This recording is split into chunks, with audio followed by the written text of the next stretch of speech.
Welcome to the FNO InsureTech podcast, a place where movers and shakers from all points within the insurance ecosystem gather and discuss all things InsureTech. We talk about how technology and innovation are affecting and driving change in the industry. Here are your hosts, Matt D. Fothery, Lee Boyd, and Rob Beller. Hey, podcast world, welcome to another incredible, stupendous episode of FNO InsureTech, the election edition, because today, you don't like that, Lee? It's the election edition. I mean, well, in December, when they're listening to this, right, and they're saying, why are we talking about the election? Right. I mean, or maybe they'll be saying, hey, it's December. It's still being talked about, on the news. Oh, yeah. They'll say, oh, wow, because the election still hasn't been settled 9 weeks later. No wonder that it's the election edition. No, that's not why. It's because today is election day. It is election day. Happy election day, Rob. Which is really cool. And you want to know what I've been trying to avoid doing all day? Watching the news? Watching the news. I've been trying to avoid it. I've been reading. Have you? Yeah. I've been trying to avoid that too. It's because have you found anything that merits reading yet? I have not today. Right, exactly. Because right now it's all speculation. It's all speculation. I do get excited about election night. I like the excitement. I like to know what's going on. Me too. I have a candidate, obviously, that I voted for. I'm excited about it. I'm just right. You have a horse in the race. Yeah. You have a horse in the race. And here's my question for you today, Lee. Yeah. How will you be ingesting this election information? Yes, I will be streaming it. I'll be using my internet provider to be streaming the broadcast of the election night news. How funny that you mentioned the idea of streaming and an internet provider. Yeah, it was me who led us to that. So, yeah. And I'm just the horse that's drinking. You led me there.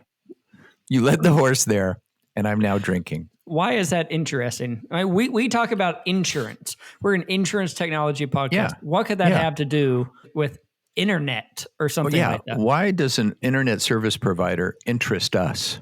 Well, we're about to let you and ourselves know why that is, and that is going to be told to us by Dave Wechsler, the general manager of InsureTech Initiatives with Comcast. That's right.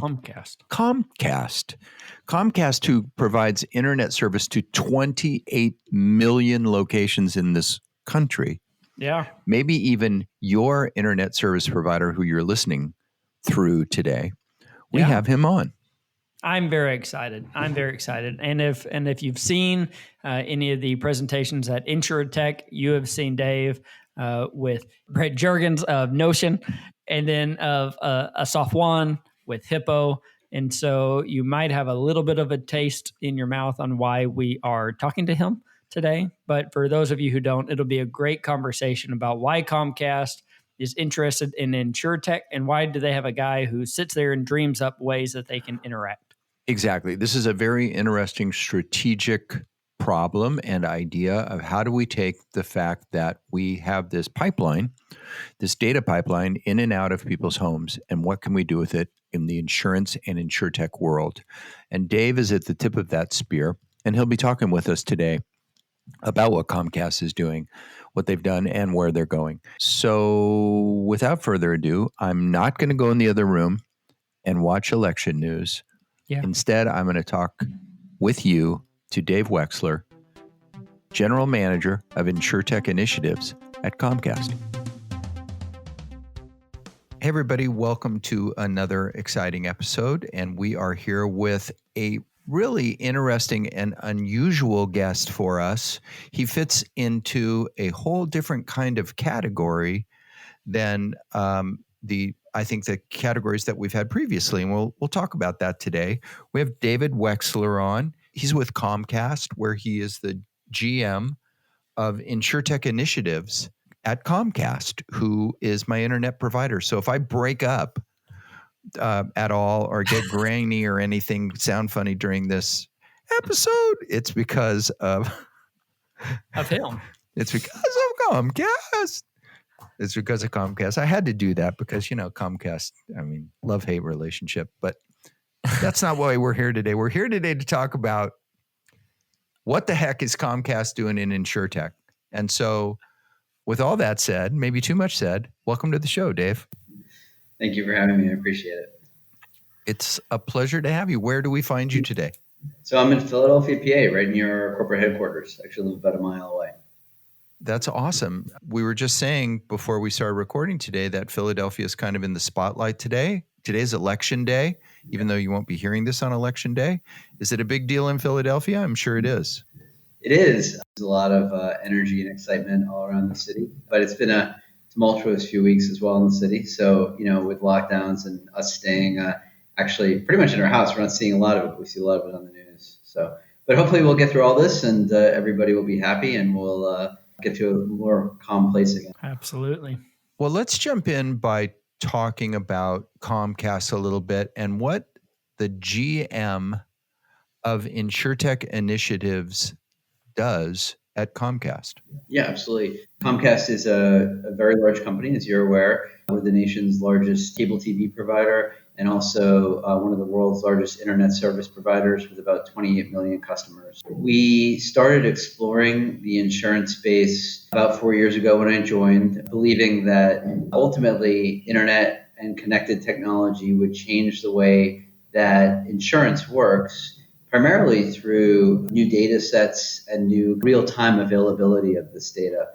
So we began the exploration. We looked at a lot of different insurance businesses, InsureTech businesses, and ultimately found some opportunities in smart home and IoT and insurance, very specifically with Hippo Insurance, who our ventures team made an investment in about 3 years ago. Parallel with that investment, we built a business partnership with Hippo Insurance as well, where Hippo would focus some of their value-added service or their rates on smart home and connected home devices. And in turn, we would work with our customers to educate them on the value of connected devices, both from a safety and security perspective, as well as a potential insurance benefit. And we've been distributing now their products to our customers for about 2 years. So that's, their home insurance product, but bolstered around a smart home value proposition. And as we go deeper into it, we look more and more to other market segments, obviously providing internet, which is a very core needed service, especially in today's COVID world. We're thinking a lot about coverage, in other areas as well, and where we might continue to dig deeper in both the insurance and actually warranty space as well. So there's a grand strategy here. Yeah. And the backbone of it is, look, we have this internet connection into 28 million homes. Is that what it was? Order of magnitude, yeah. And so since we have this pipeline where data can come in and out of, what can we do with it on that end of it, beside video and beside internet? Yeah. And I think that originally when we got into this, a lot of people thought, distribution, because we have so many customers. And I should note 28 million accounts, but several million are business accounts as well. So on a consumer level, it's a little bit smaller. And what we are distributing today, and that's actually where we're kind of focused today, is distribution around Hippo's product. To your point, Rob, we actually think it's a much deeper thesis. It's not really around selling more to our customers. It's actually helping our customers take that data and leveraging it in a way that they can benefit from it in new ways. It's TBD what that looks like. The very obvious play is, discounts, but we think there's a much broader play of, just optimizing the availability of that data and letting consumers opt in to where they want to give it or where they don't, and maybe facilitating that exchange as well. Because we do have a real lot of data on our customers. It's obviously very private. We would never share it without their consent. But if they do want these opportunities and we can provide them to them, we think it's a great, partnership where we may be able to facilitate that and help, say a carrier better underwrite, better price, find efficiency in claims, et cetera. So we're exploring all of it. So it's really more than just being sticky, right? Asking the customer to stay with you longer because of the service. It's really seems like more of a customer service play. customer satisfaction. With your service, you have all these other avenues, all these other opportunities you can partake in. And I would have never thought about insurance and my cable provider going hand in hand. So, where did that idea even come from? Well, I'd like to take credit for it, but Please do. That's why we have you here. well, We want to interview the guy who did it. When I started 4 years ago at Comcast, there was no contemplation about this stuff. I will take credit for it, but we tried a lot of things. A lot of things didn't work, and Sure. I think what we started with was like, we have a lot of customers who have very long and good relationships with us, but they don't necessarily see us as a strategic partner, right? They see us as a vendor. And there must be ways to take what we do in their homes and make it more strategic, more valuable. And, I think in that evolution of cable moving to connectivity, where everyone, looks to us as a broad internet player, we said it's about data, it's about the benefits it can bring. And I'll use smart home as the example, right? Like, I've been a smart home lover for a while, and smart home's fun. You walk in my house and all kinds of crazy things happen. But there's no ROI, right? I spent thousands of dollars and many weekends, to my wife's chagrin, automating everything in her house. She hates it. And it's kind of a foolish play.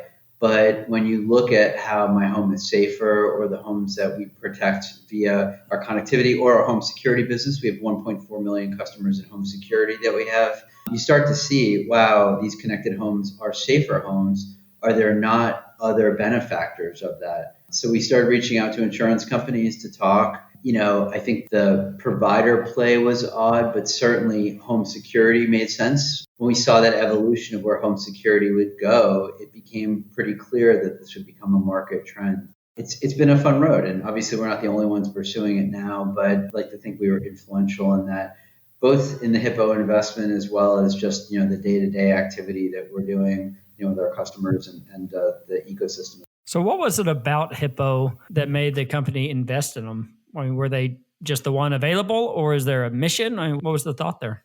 Our ventures group runs separately, and they're a financially oriented investor more than a strategic. So they make investments based on the merit of the financial investment. However, when they can partner with us on the operations side in a strategic way, they prefer to do it, right? We have all these customers. If they can invest in a company that we might be able to help from the core business grow in some way, they're more inclined to do it. I partnered with the partner at Comcast Ventures who was exploring insurance. He just had a general thesis that insurance would be disrupted. And we started meeting with all the big names, many of the largest names of it in InsureTech 4 years ago, or 3 years ago, I guess, at this point. And the one that made the most sense to us, where we had the most customers and the most potential to provide value to the portfolio, was Hippo. There were other very interesting plays in renters and other markets that we spoke to. But when it really came push to shove, we have a huge install base of homeowners. Sure, because it wouldn't do you any good if you didn't have your customers overlapping with their PIF, right? I mean, you have to have that commonality to begin with. Well, and they had no PIF at the time when we invested in them, but their thesis was they had a thesis of where they were headed, and why they were going to head there, and how they were going to head there, and that aligned best with kind of what we thought we could bring to the table. It's all really comes down to, right? Like, we're a diversified business. We own tons of businesses that even I had no idea we own. Once in a while, I'll be like shocked that we own them, but of the ones that we thought we could impact, it felt like this was one that we could make a difference in. Give us an example of a surprising business that you guys own. Oh, like we own Universal Theme Parks. We own NBC. We used to own a big stake of Hulu. Like, there's all these businesses. And then Universal Theme Parks. I had no idea. That's interesting. You didn't know that one? No. Oh, yeah. I love that. That's very interesting. But it doesn't stop at Hippo, and we want to get back and talk about Hippo a little bit more. We want to talk about insurance a little bit more. You guys recently bought or acquired Notion, Brett Juergens is a former guest of ours, and we talked to him certainly before this was on his plate, or we didn't speak about it at all. But we do have some understanding about Notion, and with the kind of pockets you guys have, you probably could have gone after any of them. And there are, as you know, there are now many InsureTech companies who are after this space.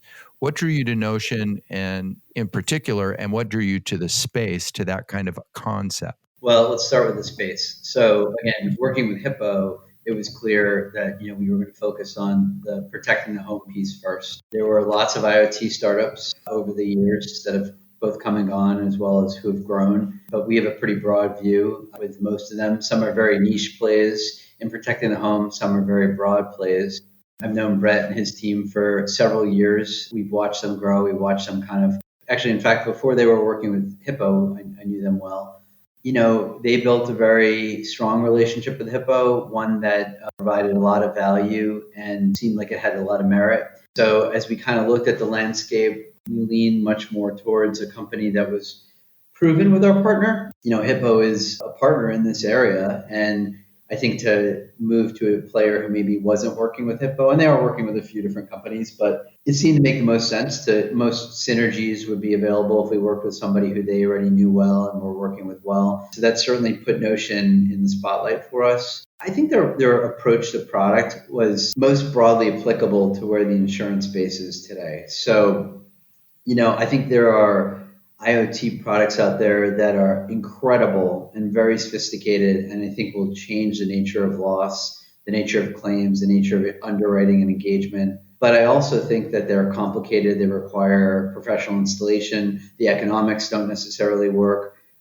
Brett and his team managed to get a very concise product that worked from an ROI basis from a B2B play. So the insurer, the carrier, felt good about the economics. Mm-hmm. Customers had high levels of engagement, very simple DIY, and it provides the basic use cases of insurance, very straightforward. The perils, water and fire, are covered to a degree where there should be loss mitigation. We're seeing loss mitigation, and the homeowner can be engaged easily without a lot of tech and a lot of complexity. So it's kind of that formula of simplicity, cost, and value to the current ecosystem that made certainly me most interested, kind of gave them the pole position when it came to us buying into the space.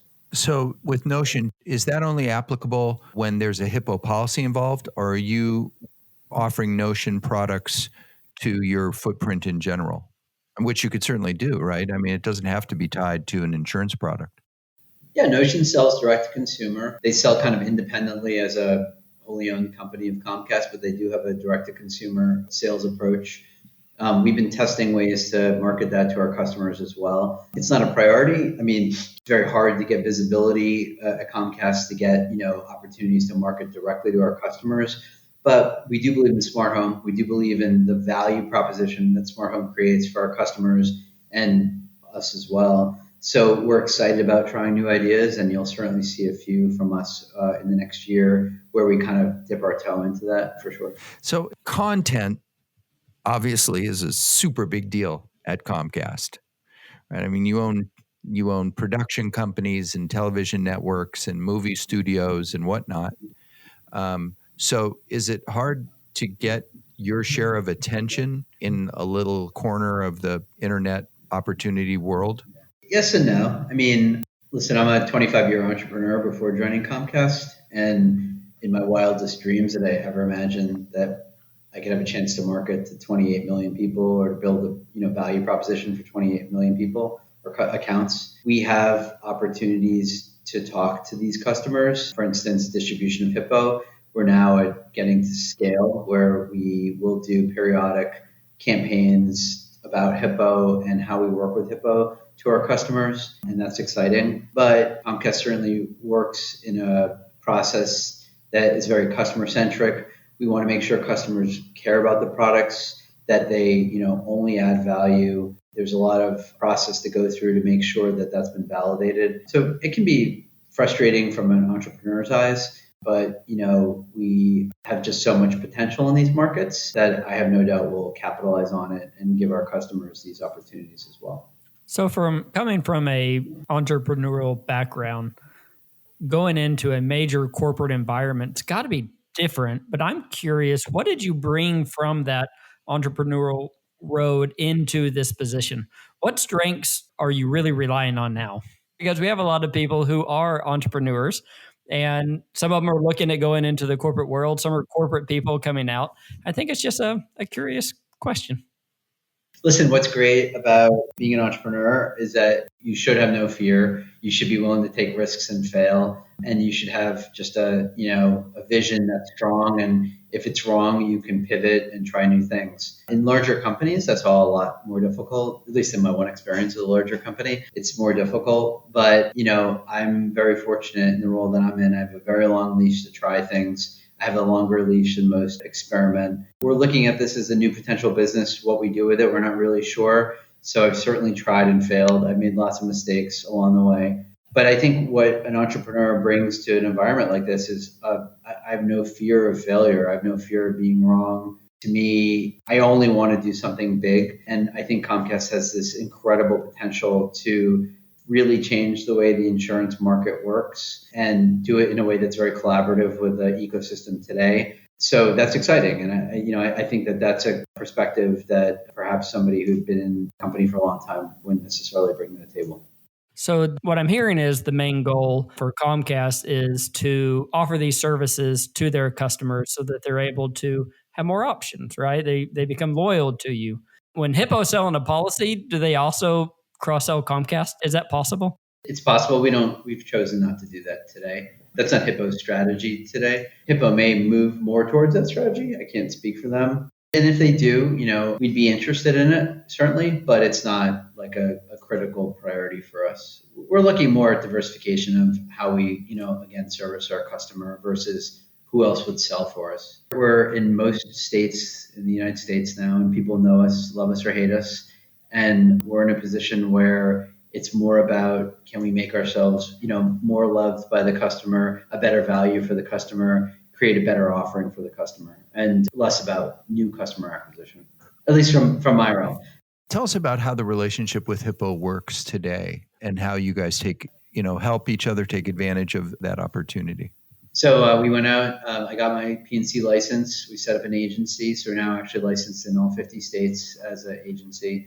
We market Hippo's products primarily through digital channels. It's pretty traditional type approaches, email, direct mail, that kind of stuff. Our call centers are ready to answer basic questions if necessary, but we don't really get a lot of inbound calls or anything like that. Now that the product's proven itself, very high NPS scores, really good results. Like, we're very impressed with both the product that they're offering as well as the relationship the customer sees between us and Hippo. And to be very candid, we're attracting people who love smart home. So the majority of our customers actually, a lot because of our marketing tactics.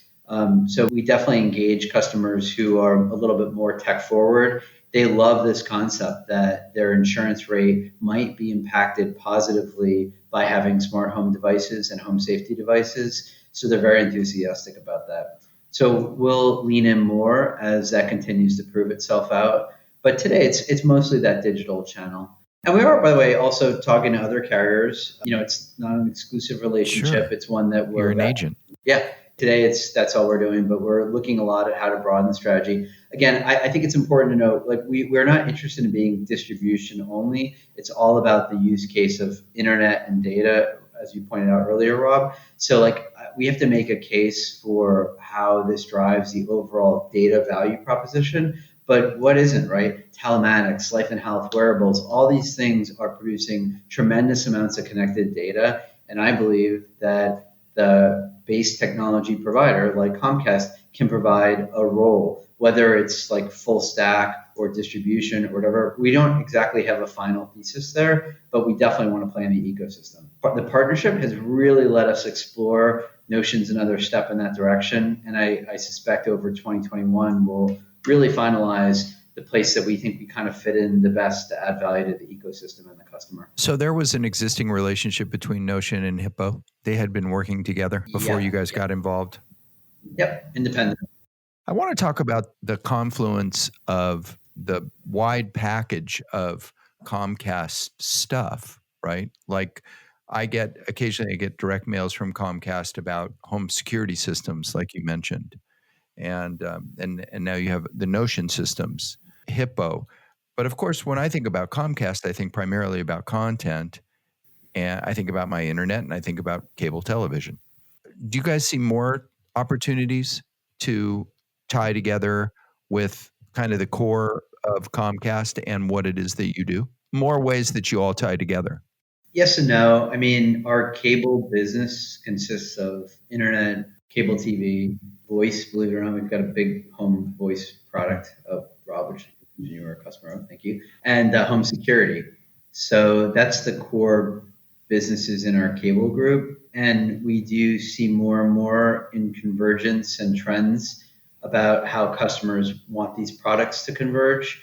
So you'll see more of that. We're not going to be doing work with theme parks anytime soon, which we own, or NBC or things like that. They're very separate businesses. We run them as separate businesses as well. So there doesn't seem to be like an apparent synergy yet, but maybe in 2 years there will be. Broadly speaking, I think that the majority of the synergy is between, the core businesses, and internet and home security are the two that we think are most applicable: high-speed data and home security. And those two have always worked closely on these initiatives. I would think that Comcast sees internet as a more foundational part. I mean, it's funny because, how do you stream Netflix, who's, of course, one of your competitors? They have to come in through your pipe. So is that how Comcast sees itself? A little more of an internet company? Or they're so vast?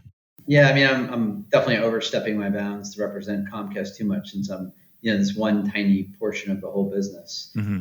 We're certainly an infrastructure play. If you look at our earnings reports, we talk broadly about, our number of new customer relationships, and the majority of them are people who are internet customers. Mm-hmm. So that's certainly where we see our core business. But yeah, I think the way consumers see connectivity is changing too, right? Like this whole world is all becoming one. So, all these different ways to connect and different ways to consume content and what those content sources are is all really converging. So certainly companies like Comcast will be at the forefront of that. And I believe that services like data intense services like insurance will certainly be part of that fold in some way, shape, or form. If it's us helping facilitate the transfer of the data, or if it's us being in distribution, or if it's us being part of the protection ecosystem, I definitely think that, you'll see companies like us getting more and more into these spaces. You spoke at ITC or were involved with ITC this year? Yeah, I've spoken to ITCs. I spoke 3 years ago with Asaf, the CEO of Hippo. We presented on the Hippo thesis together on the stage. And this year, Brett Juergens and I spoke about the Notion acquisition. The presentation was actually really good. It talked a little bit about our strategy, a little bit about some of the questions actually you asked. I'm super bullish on smart home and the ecosystem of insurance. I think we're at the early days, but I really believe that products like Notion, I think there are other great companies in the space as well, will help, carriers and reinsurers change the dynamics. By the way, catastrophic risk, there are devices now coming in that actually can impact everything from claims to potentially protection from catastrophic claims.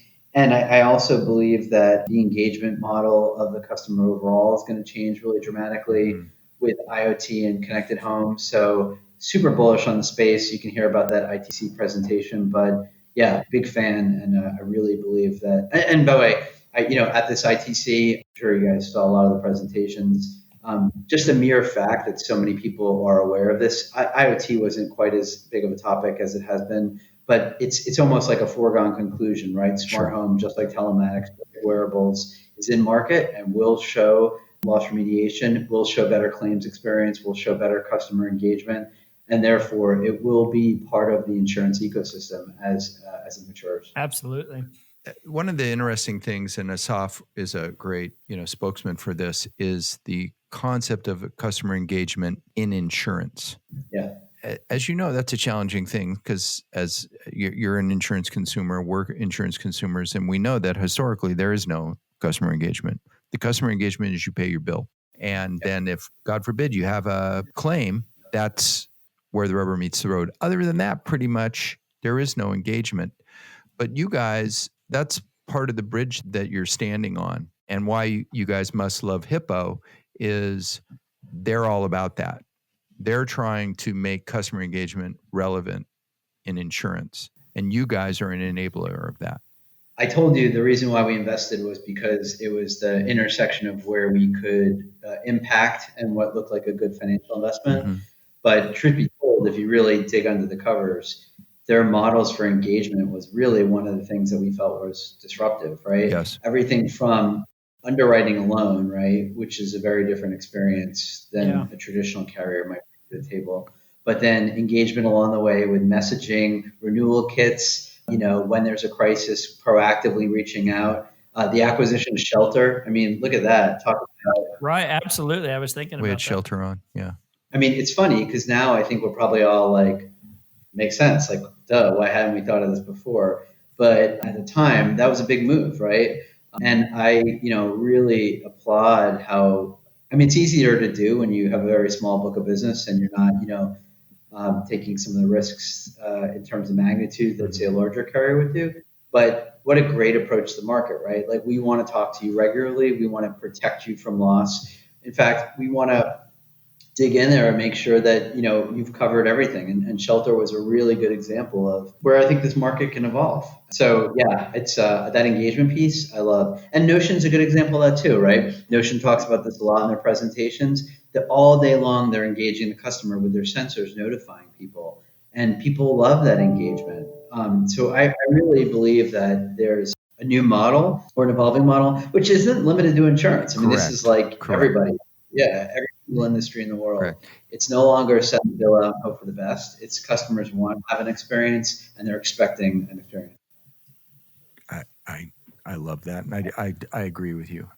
But we thank you so much because we don't usually get to interview. I mean, like I said at the top, you're in a weird segment. You're not an InsureTech company. You're not an investor in InsureTech companies, right? You're not. Yep. It's a really cool job. But without your guys' product, none of it exists. So thanks for joining us. I agree. Thank you. I really appreciate it. It was a lot of fun. Always happy to join again if you ever want an opinion. Careful what you wish for. Thanks, guys. Have a great day. Appreciate it. Lee, I didn't know how to categorize our guest today, which I'm still thinking about now. I mean, we haven't had on somebody like him before. No, we have not. I mean, when he talked about Comcast, how large Comcast is, and whenever you think about this large cable company and insurance, you just never think about it. But after that interview, it makes total sense about the customer engagement, the stickiness, and the satisfaction. It's a great play. Right. I mean, so much of what happens in our homes today does not happen without their pipeline running in and out of our house, right? Yes. And I mean, what are you going to watch tonight if your cable's not working? Yeah, and so many of these InsureTechs, all of them, it seems like, relies on internet. And so there are two outside worlds that can come together and play nice together. Right. And it was fascinating to hear how something that is kind of to the side of their main business is making its way inside of such a large enterprise as Comcast is. I agree. They're worried about infrastructure. They're worried about production. They have other things on their plate. Yeah, I thought it was a great interview. We thank David for being with us and for taking the time. And thanks, Al Moya, for finding Dave and getting him to do our podcast. We really appreciate that. We thank all you for being with us. And it's too late now, but we hope that you went out and voted and participated in this amazing opportunity and experiment that our country is. And to whoever the winner is, we wish you all the best. And with that, we'll say, bye, everybody.